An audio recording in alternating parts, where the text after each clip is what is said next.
Welcome back. I'm here with my buddy Blake. More mods on the R53 for the racetrack. Car is really starting to come along. Motor work's going to be later this month, so stick around for that. Today we're just going to be replacing all 4 wheel bearings, adding wheel studs, and also doing the lower ball joint. Blake and I are going to get this done. Pretty easy to do. I'll call out all the sizes and give you guys a walk around of what we've done so far. Let's get to it. Woo! This is pretty easy. First thing we're going to do is just pop the caliper off here. It's a 16 millimeter. Once you have the bolts out, just go ahead and slide the caliper up. Come right off, set it off to the side. I like to use these ties right here, these little flexible guys. Once you have the brake caliper off, you're ready to pull the rotor off. This is a T50 and it just zips right off. All right, once you have them broke free, you just go ahead and zip them out. Okay, before you completely remove all of the bolts to get the whole hub assembly out, you want to make sure that you have freed up your axle nut. So whoever put this on didn't do a good job. So we're going to go ahead and get this freed up, and I have new axle nuts that are going to go on there. We have our jam nut freed up. We're going to go ahead and use our impact and zip this off. It is a 32 millimeter.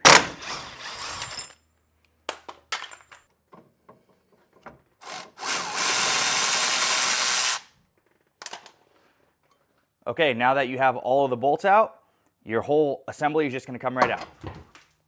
There we go. Bremen, is that right? Bremerman. Now that we have that out, you can see how easy it is to do. They make it super simple. We're going to put our new assembly in. This is a Bremerman.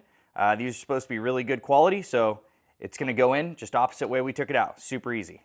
And this is directional, so it needs to make sure you have it on the correct way or else it's not going to go on right. So when you order your wheel bearing, make sure that you get a new axle nut because you're probably going to need it. And I also ordered new hub assembly and bearing bolts for this. So I suggest you guys get these. They're really cheap and it'll make your life a lot easier. All right, we've got all our new bolts in and we're just going to go ahead and zip them in and then we'll torque them down and I'll give you guys torque specs. All right, now that we have our bolts just in here, little tighter than hand tight, we're going to go ahead and torque these bolts down to 60 foot-pounds, right? It's 60 pounds? 66 foot-pounds. So let's go ahead and do that now. Now we have our new axle nut. We're going to go ahead and put this on, and it gets torqued to 134 foot-pounds?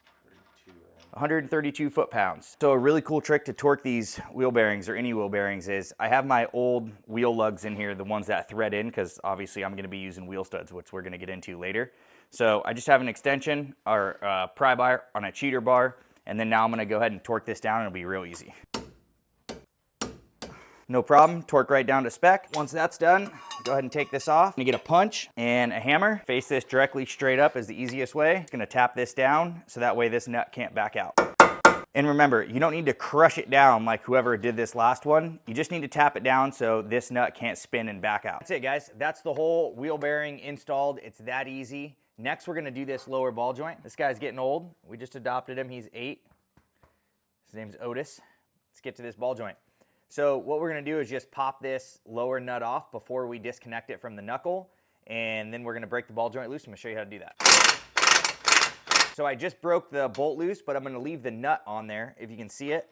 So it's got enough room to where I can break it loose, but I don't want anything to spring around or get crazy. And I have a ball joint spreader, but this on this car seems to work a lot easier. So I'm going to go ahead and get this in there and get this popped off.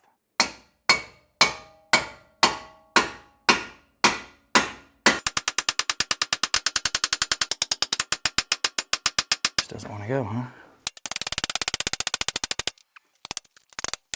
Ball joint is being stubborn, doesn't want to come out. They've obviously been in there for 20 years. So I'm going to go ahead and apply a little heat on this outer side here and see if that helps pop it loose. So I have a ball joint puller, but these lower control arms on the Mini are so small, this doesn't hook on. So I had to run to the auto parts store real quick, and this is actually a tie rod end puller, but it hooks on the Mini perfectly. So we're gonna go ahead and get this thing on, and I would normally do it with a wrench, but I'm gonna hit it with the impact since it's being pretty stubborn. So this thing is no joke on here. Hopefully yours isn't like this, but look, even with the correct puller on here, we're starting to split the actual bolt on the ball joint. So This thing's no joke. I mean, when I say it's on there, it's really on there.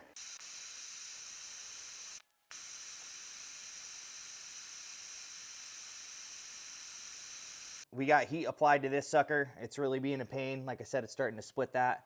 We got the tie rod end puller on here, applying the most amount of pressure I can.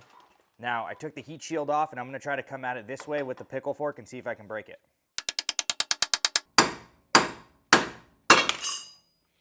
Woo! There it goes. Sometimes these things can be a pain in the butt. You gotta just keep working on it. Use all the tools you need. So for us, it took heat, it took a tie rod end puller, and it took the pickle fork. I'd probably say it took us 30 minutes realistically. The whole other side of the car probably took us 30 minutes, and this one problem, you know, can really cause some issues. So now that that's done, all you gotta do is just zip these bolts out, clean this up, put the new one in. Okay, now these bolts should come off nice and easy. It's 13 millimeter. And there we go. Look at what it did to that. That thing was really in there. Just to try to prevent this in the future, I should have did this on the other side, but I didn't. I'm gonna use some anti-seize. This is just from Revlock, but I'm gonna go ahead and just put a little on here. All right, so when you go to put this on, I like to just put it on here and get it lined up and get it hand tight. This is still hot, so I'm gonna try to be quick here. But I'm just gonna put this on hand tight, and you'll see when I go to put this back into the knuckle, then I don't have to fight with this trying to align. It's already lined up. Now I'm gonna go ahead and zip this on, and you're gonna see the ball joint get sucked back down into the arm here. Okay, so what's happening is the ball joint's just spinning, right? That happens sometimes, not all the time, but if it does, there's an Allen on the bottom of this thing, and you'll put an Allen key in and grab a wrench and tighten it up that way, and then you can hit it with the impact. So I'll go ahead and grab that wrench and show you how to do it. Okay, so you're just gonna hold it with the Allen and start to tighten it up.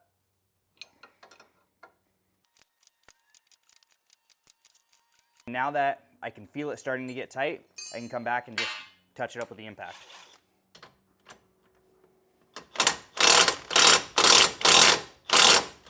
From this point, we're back in business. Hard part's done. We're gonna go ahead and throw this rotor back on, get it lined up, and it does seat on only one way.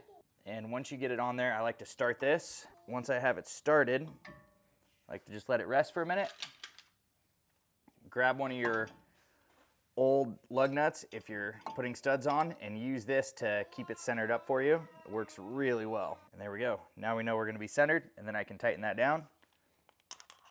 And I'm just doing it gentle with the impact. So if you're using an impact, it's just a Torx, don't strip it. Take your lug bolt out, then you're ready to put your brake caliper back on. Slide your brake caliper right back on. And if you're still making it to this part of the video and you haven't hit the like and subscribe button, do that for us. It really helps us out, man. And that's it. After that, we're done. We put hood latches on the car, which I'm gonna show you guys at the end of the video. So this is the old hood release, and we're gonna be deleting that in just a few minutes. Let's go ahead and throw the back one on. So this side couldn't be any easier. There's 6 bolts. There's 2 for the caliper and 4 to get the bearing out. The back is super easy to do. You can use an impact. It fits in there no problem, especially if you have the swivel. So I'm gonna go ahead and zip those off.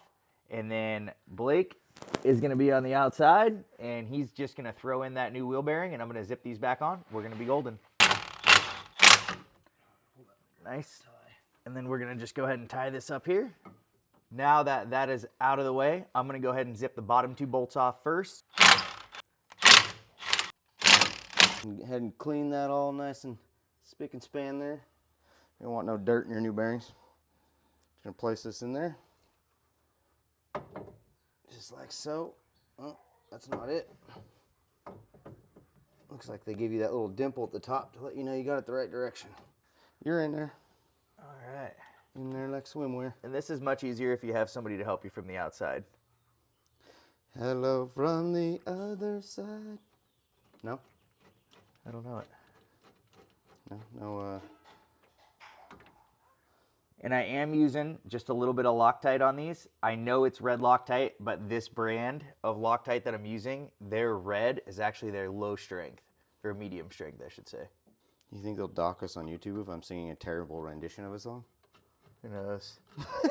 Copyright. Yeah.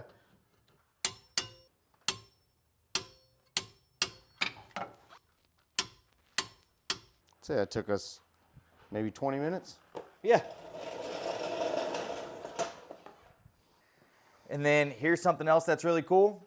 There's another video of this on my channel, or I should say it'll be out next week on Thursday, of wheel studs and how to install these. Super simple, but you just want to make sure that you do it correctly so they don't break off and they stay in there nice and tight.